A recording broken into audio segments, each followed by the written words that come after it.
Well, Happy New Year, everyone. This is our first live podcast for 2021, and we hope you're all doing well. Well, today I have a special guest. His name's Michael Spooner, and I came to know Michael last year, start of last year actually, and we talked on the phone, and he actually made an impression. And hence why we're still having a conversation in a sense. Exactly. But Michael is someone who doesn't allow limitations, anything to kind of hold him back. And he was born blind. He has a multiple, or I could say triples of degrees and postgraduate and masters, which is amazing. He set up his own business in 2000. And when he did it with the intention because he wanted his business to be designed around him, not by someone else in terms of how he should or shouldn't be, in a sense.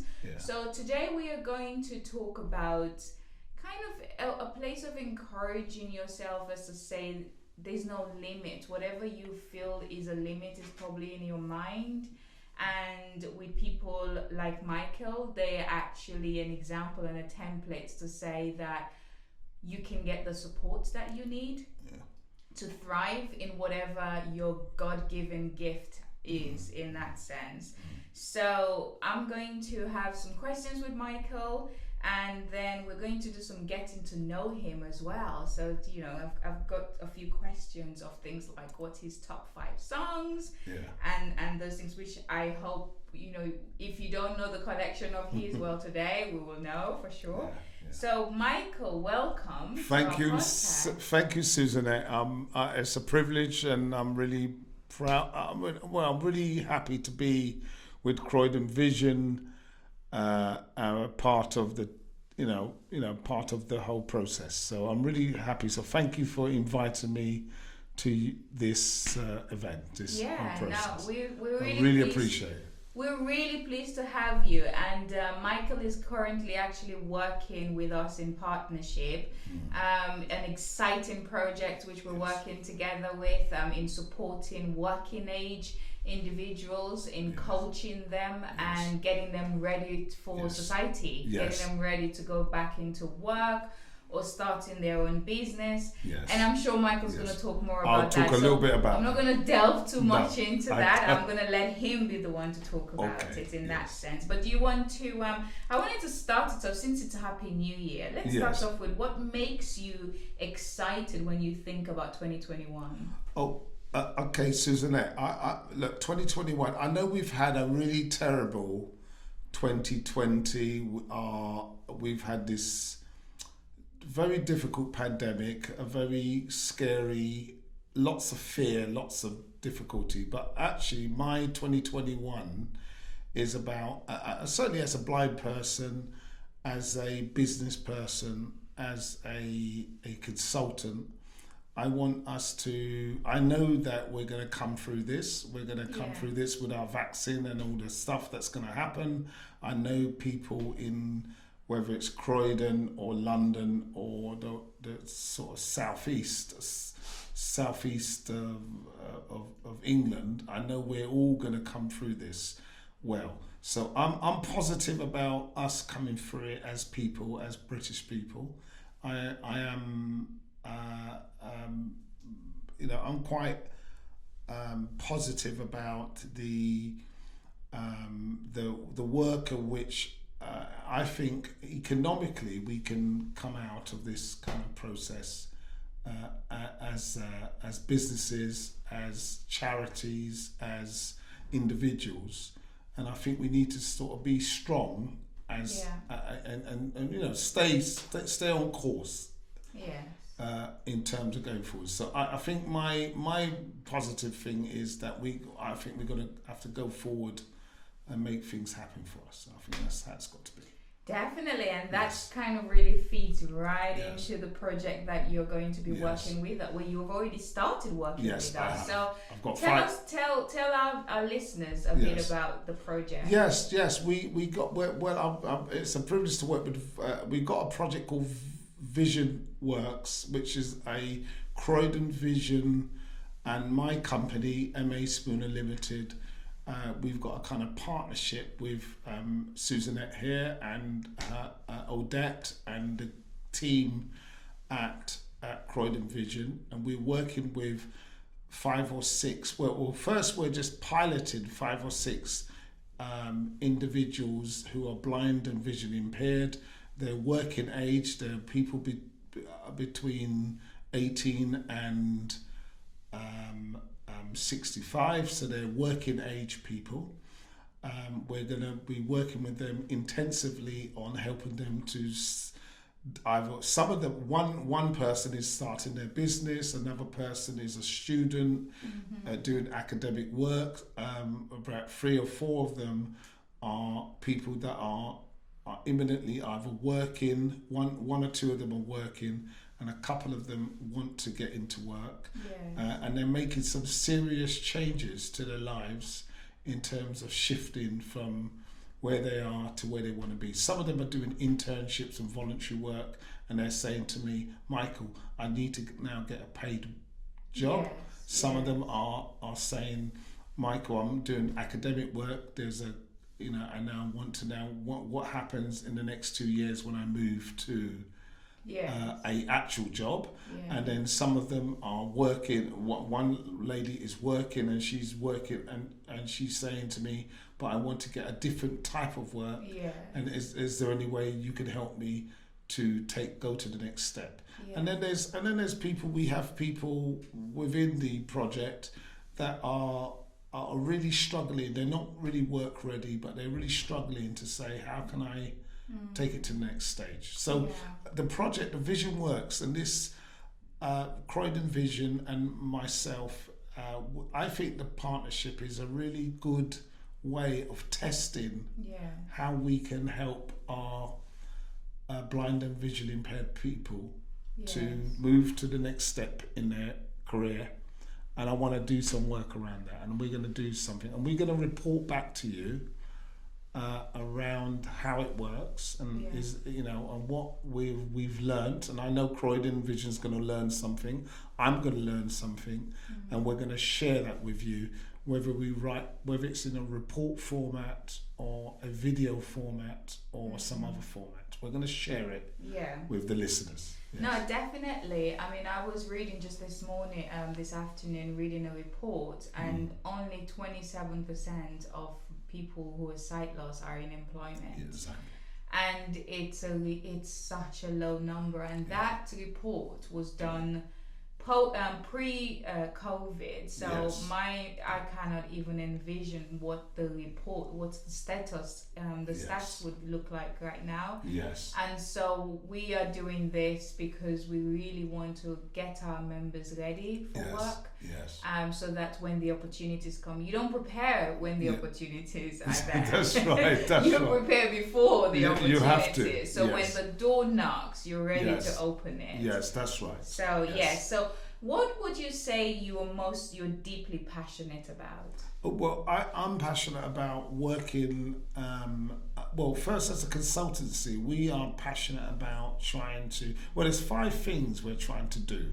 We're trying to help entrepreneurs, people who have a passion for trying to create something new or different.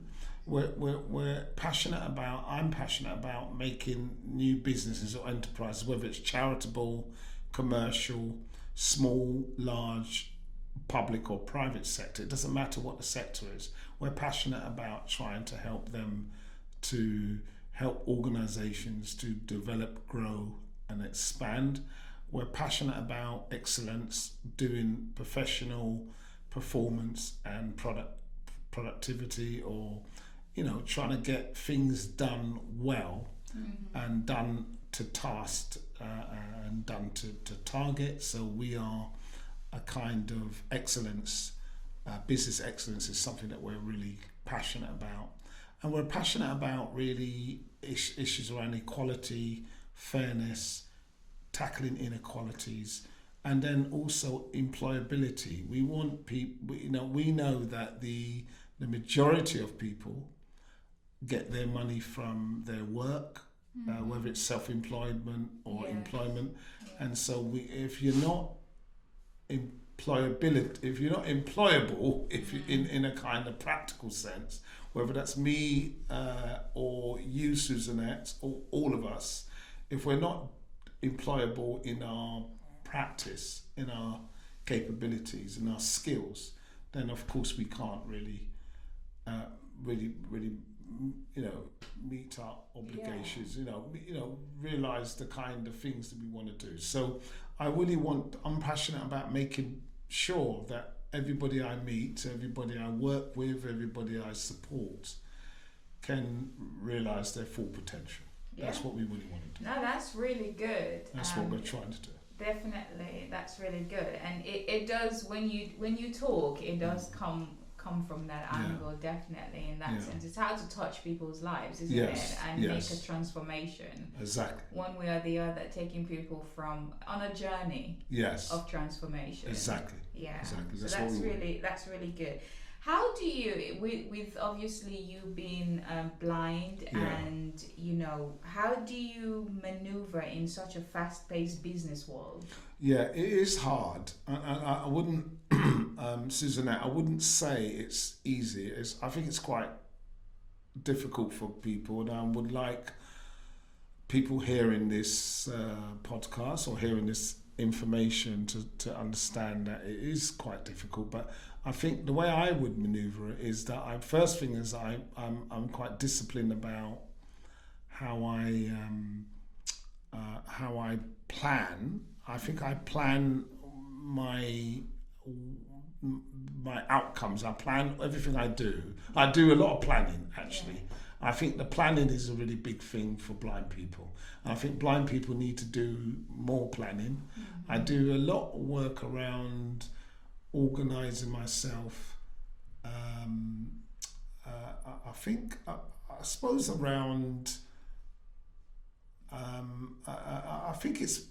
I won't say planning. I suppose it's about making sure that I'm realistic about what my outcomes are. I don't set myself up to fail. Yeah. And I think I want blind people not to set themselves up to fail. I want them to do things that are doable, achievable, and can work for them. And I think those are the two things. I think planning and discipline, and I think setting yourself up to achieve things and not setting yourself up to fail.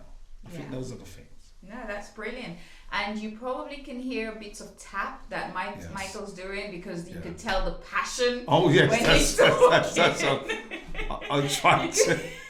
I tried to get it across. So I have. I was going to ask you this question. What sort of stereotype or myth do you come across that people carry about sight loss? Yes. Well, look, people before they, Susanette, before they can see you or before they engage with you, they see your stick or your white stick or whatever, and then they make a judgment on you. So they might say something like, well, so an employer might say, well, okay, I don't think he can do the thing I want him to do. They worry about you climbing stairs. They worry about you being in their employment, and so they put all sorts of things in place.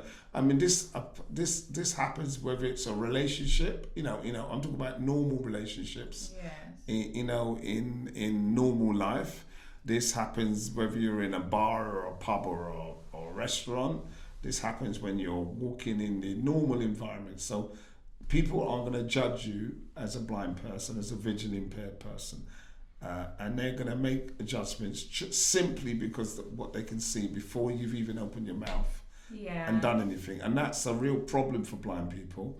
Blind people are going to have to deal with it. So what happens is when, say for instance, you go into an interview for a job, you're going to have to find a way of saying, well, I know they're going to judge me in terms of what they can see, and you're going to have to overcome that and try to overcome it. So I think the stereotypes are about people being quite negative, but quite They're thinking that you can't do stuff when actually you can do. So and more like you would say condescending. It's like condescending, yes. It's more like before you know your ability. Or they pity you, or they feel sorry for you when they don't need. Listen, you don't need to feel sorry for Michael Spooner. There's no need. I'm not a person that you feel sorry for, but they do feel sorry for. You do get a bit of that, and you need to. I need to let it go, and sometimes I have to ignore it and ride over it. Yes. Well, thank you for that. Yes. So, I have this question here. Yeah. What would you tell your 15-year-old self? Oh my gosh, my 50. Well, when my poor 50, my 50-year-old self could see. What were you like? Well, he could see. Okay. He was because what happens? I was born blind at 2. I was born blind and I got my sight back at 2. Okay. I lost my sight again at 13, and then I got my sight back at 16. Okay. And then I lost my sight at 21.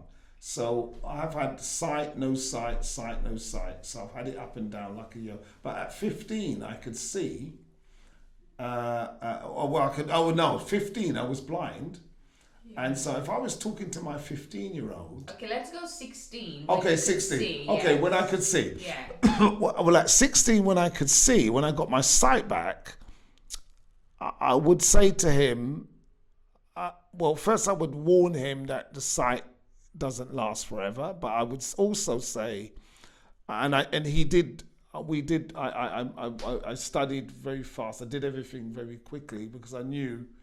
my sight was going to go, so I did 4 A-levels. I did all sorts of things at the same time, really fast, because I knew sight was going to go. But I would also say to that 16-year-old to enjoy yourself, to not be so stressed about things, to love yourself, to have confidence in yourself, and not. Love yourself and have confidence in yourself. I think blind people need to love themselves more than they do. I think blindness is a thing where when you can't see yourself in the mirror, or you can't see. I think you need to love yourself a bit more. I think there's a lot of that that we don't do. I think that's full stop everyone. Yes, everybody. Whether blind or not. I was having a conversation with someone yesterday, and this was very much the conversation about loving yourself. Because it sort of builds that foundation of who you are as a person. It does. Rather than the externals being your motivator. Because what if they're not there? Yes, that's right. What if it stops? Yes. What then happens to you as a person? And so loving yourself, and I think growing up, there's something of trauma, barrier, whatever it is that tends to stop people from doing that. And it carries on in many ways, which becomes a detriment. I think you're right. I think people need, men, women, all of us, and in fact all of us listening to this program, those that can hear it will see it and understand it. They need to loving yourself and saying, okay, I'm an okay person. Just loving, just holding yourself in is a big thing. And I think that's something that if we could help each other to do that, I think we can do something. We can do something. I think if Croydon Vision can do a kind of love yourself, love your neighbour kind of thing. I think we can do something with that. It's 2 words, but it's a sentence, but that's such a powerful statement. If we love yourself and love your neighbour, and I reckon we can do something. As an organisation. Well, watch this space, guys. Watch this space for that. Now, let's talk about saying your 25-year-old self. What would you look back now and tell that person? All right. Well, I would say the acceleration, because that 25-year-old Michael Spooner did. I would say to him to accelerate even more so, even though I did a lot of work at the time, but I would say accelerate the study, because I think the academic and the education study, again, blind people need to, unfortunately, excel in their education side. It would be good if they could just be average like everybody else, but that's not going to work because the way society is. And remember, 96% of people on the planet can see, 4% of people can't see. There's only a small percentage of people can't see on this planet. In Britain, it's probably about less than 1%. And so you really need to excel at what you do. If your eyesight is gone, you're going to have to major in what you do. And my policy is about helping people to really develop their capabilities, their skills, their knowledge, their ways. And I know it's hard, and I know it's tough, and I know it's difficult, but they're going to have to do that. And I think that's something that I think Croydon Vision needs to say to people and encourage people, blind people, to say, look, you're going to have to explore the academic or educational or the knowledge what you need to have to do the kind of task that you're trying to do. And it's a difficult one, because some of us, not everybody is academic, not every blind person is brilliant at something. Some blind people are just ordinary, and some blind people just are bog standard, but they nevertheless need to be able to move to that position in society where they're going to have to, really major on their academic stuff. And so I think I would like us to, and I would like government to support blind people in achieving the things that they want to achieve. Yes, and I think a lot of that, just to add to what you're saying, I think a lot of that is the mindset. Because there's this notion that someone loses their sight and that's it. Whereby actually, in all through your life, education is important. Whatever you're doing, have a desire to grow and continue to grow. Because if you have that, you will always become the best version of yourself. Exactly. And your best version of you 5 years ago, people are always looking outside to compete with other people. Actually, compete with yourself. What was me like 2 years ago? What was I like 2 years ago? Am I getting better? And if I'm not, then actually do something about it. Whether you're blind, visually impaired, or a sight person, it's about having that desire within you to say, and if you don't have it, who can you tap into to help you with that process, rather than isolating yourself and then becoming, some couch potato, which can be the result, isn't it? And that's not just to do with blind and visually impaired people. That's everybody. That can be anyone. So my follow-up question to that was actually saying, what can our members do to best participate and maximize their potential? I think your members, first, members should come together and look after each other, and I think they should be honest and realistic with each other. So sometimes it's about us not being too hard on each other. I think members need to come together first. That's the first thing. So it's good that Croydon Vision has an opportunity here at the centre to get people to come together, and I think we need to do more work in bringing members together. So that's a good, and I know you're doing a lot of work on that. But the second thing is, members need to be take responsibility for their success. So they need to be honest with themselves and say, look, actually, as a blind person, they need to do the sorts of things that's going to take them forward. So they mustn't rely on other people. They need to rely on themselves. There's a bit of that, taking responsibility and relying on yourself. I do that myself. I take full responsibility. Whether I do well or I don't do well, I take it. It's me. It's Michael. It's not you. It's not Susanette. It's not anybody else. It's me. Yeah. So take responsibility. That's the thing. Yeah. And the other thing is where there's support, whether it's Croydon Vision, Croydon Council, or Job Centre Plus, or any, or Education Development Trust, or anybody else out there in the local area, you need to take advantage of the support that's available. Yeah. I take advantage of whatever's there, whatever is available in society, whether it's access to work, whether it's the disability student allowance, whether it's this. Our members need to access everything that's going, because it's there for them. Definitely. And they need to take advantage of it. Definitely. And then there's people like my company will be there to help me. You know, sometimes I have to fight to help people. I have to struggle to help people. I'm a consultant. I'm a blind person. I say, look, I want to help you, and I have to fight to help them. It's good though. And you shouldn't have to fight to help people, but you do have to. Sometimes, yes. And I think you also got to know when to let go. I let go. I listen. If they don't want to do it, I say, see you later.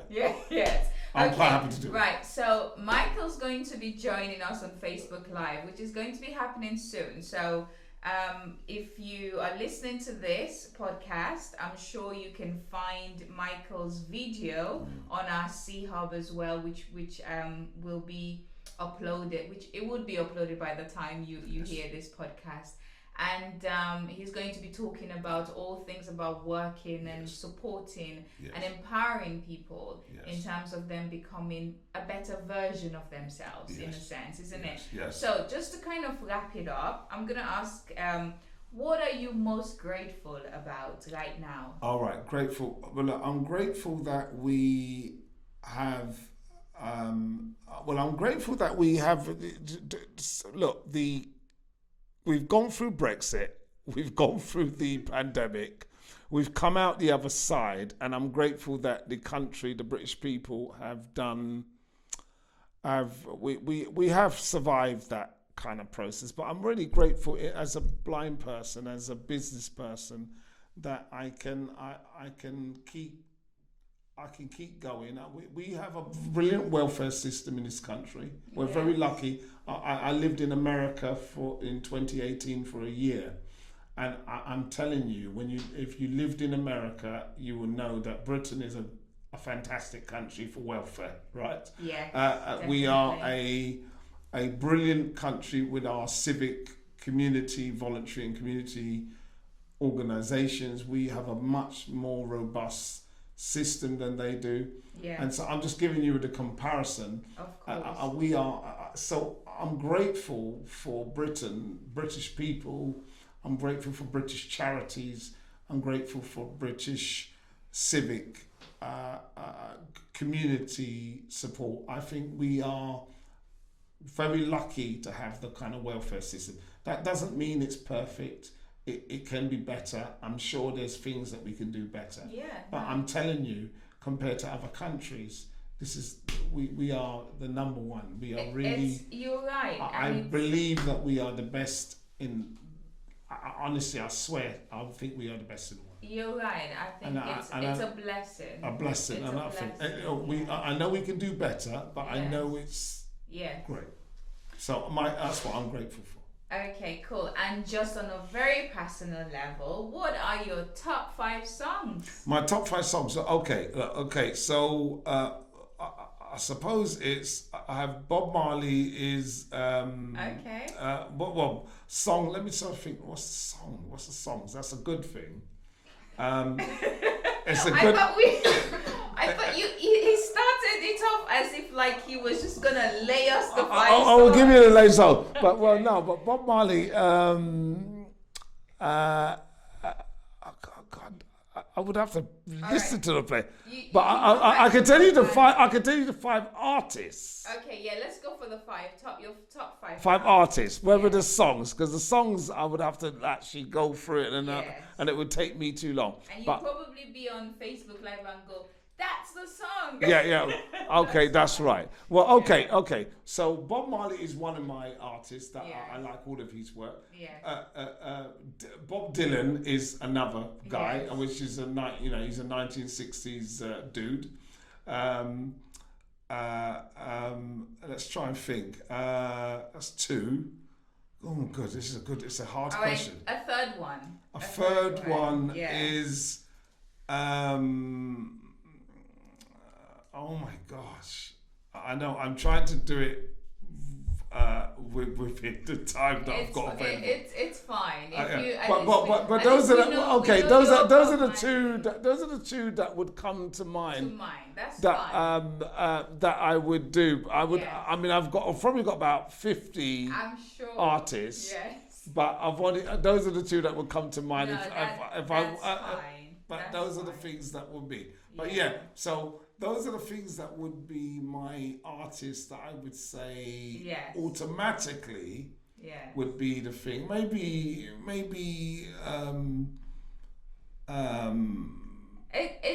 it's okay. We'll have another podcast at some point, and then you can give us the songs. I'll come. In fact, I'm gonna play next time I come. I'll play the songs. Exactly. We could do Desert Island Discs. Definitely. Right. So, how did you find the podcast? Oh, very fantastic and lovely, and I'm really pleased. Thank you. It's been a pleasure having a conversation. Thank you, with Susanette. I really appreciate. And I think the best way to sum it up is saying, whatever your circumstances or situation, work towards becoming the best version of you. Yes, exactly. Yeah? Would that be a good I think that would be a good way to sum it up. Yeah. Okay. Try and be the better version of you, but also be positive and focused on the future.